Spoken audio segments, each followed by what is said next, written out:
guys, welcome back. Well, I am working on a real deal feast if you are into Spanish food. I'm flipping some chicken that's flavored with paprika or smoked sweet paprika, parsley, some citrus zest, salt and pepper. It's going to complement our chorizo that we browned up and already took out of the pan. It's going to be sitting in a pool of a Spanish classic, romesco sauce. I've toasted up some stale bread to make that sauce, and I've got my garlic chips here, just nutty and golden, so I've turned them off to let them hang out for a minute. And I'm flipping the chicken. We've got our potatoes cooking up here that we're going to smash up with Spanish manchego cheese, some chicken stock, and then we're going to bump up all of our fiber and vitamins by adding in some kale. I've got the kale down in some salted water, hanging out, doing its thing. We're going to let the bitterness cook out of the kale a little and then smash it up with the potatoes. Got a couple more pieces of chicken to turn here, and then we'll get about making our romesco sauce, which again is perfect with any protein. Once you learn it, you're going to use it on everything. It's even just good on another piece of stale bread. Out of the fridge, I'm going to get those Marcona almonds I was telling you about. You can get them usually in the bulk food section of your store, and they're already toasted up. Wonderful Spanish almond. If you can't find them, go ahead and get blanched or sliced almonds and just toast them up yourself. What else do I need out of here? The manchego cheese and some chicken stock for our potatoes. Then out of the pantry, I need a little sherry vinegar. Here we go. Some fire roasted tomatoes and some piquillo peppers. Piquillo roasted peppers, I see a lot in the regular markets these days, but if your store doesn't carry them, it's just a Spanish small roasted red pepper. It's very mild flavor. If your store doesn't carry them, go ahead, it's no big deal. You can use, let me find a slotted spoon here. You can use a couple of roasted red peppers, Italian roasted red peppers. Let me take it out. I'm looking for the slotted spoon. Hello. I'm gonna stream in the olive oil at the end.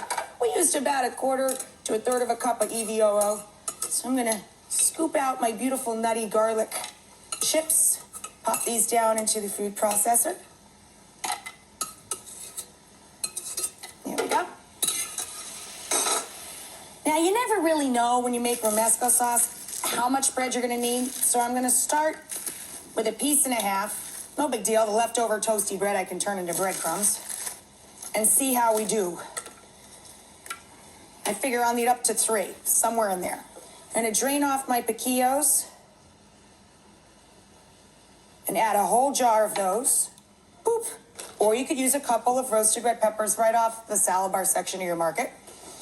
And put in our fire roasted tomatoes. Can opener. Here. I use the fire roasted tomatoes. I mean, traditionally this is made with nice fresh garden tomatoes, seeded and skinned and all that. I'm gonna use these fire roasted tomatoes though, because I really love that smoky flavor. And I've got the smoked paprika on the chicken, so I just, wanted to bump that up. Pop those guys down in there. Hit it with a little sherry vinegar. Boop. Boop. And some Marcona almonds. A couple of handfuls of those babies. Then we're going to pop the lid on and try and stream in without making too big of a mess our nice garlic infused oil. Woo! That was exciting. There we go. You know, you want a fairly thick consistency, so I think I'm going to add in a touch more bread. I'm just about there. I'm going to just add in this other little 1/2 piece, and I think we'll be perfect. A little bit of black pepper, too. Forgot that. Here we go. A little pinch of salt. Over the shoulder for luck. Oh, it smells amazing, kids. Put that last couple down in there. I'm going to pulse it to get those last 2 pieces down in there. Keep the hand over the top. You see what I did there? After you stream the oil, keep your hand here because it can splatter out. And you don't want romesco in the eye, kids. All right, I think we're good. That's a nice consistency. Beautiful. Okay, I'm going to shred up some manchego cheese, grate that up, get it ready to smash. Drain off my potatoes, put them back in the hot pot, and drain off the kale. When we come back, we'll put this whole big, beautiful Spanish meal together.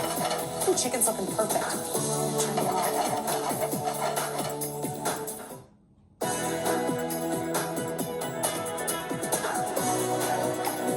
guys, I'm just adding the manchego. That's what makes our smashed potatoes even taste Spanish. A couple of handfuls of nice, tangy manchego cheese. It's a Spanish sheep's milk cheese. You can get it right in the regular grocery store, over in the specialty cheese case. I smashed up a couple of pounds of baby Yukon Gold potatoes. I cooked them up in some salted water, drained them off, put them right back in the same hot pot, smashed them up with some chicken stock and a couple of big handfuls of grated manchego. Now, I'm going to fold in our kale. This is one bunch of kale.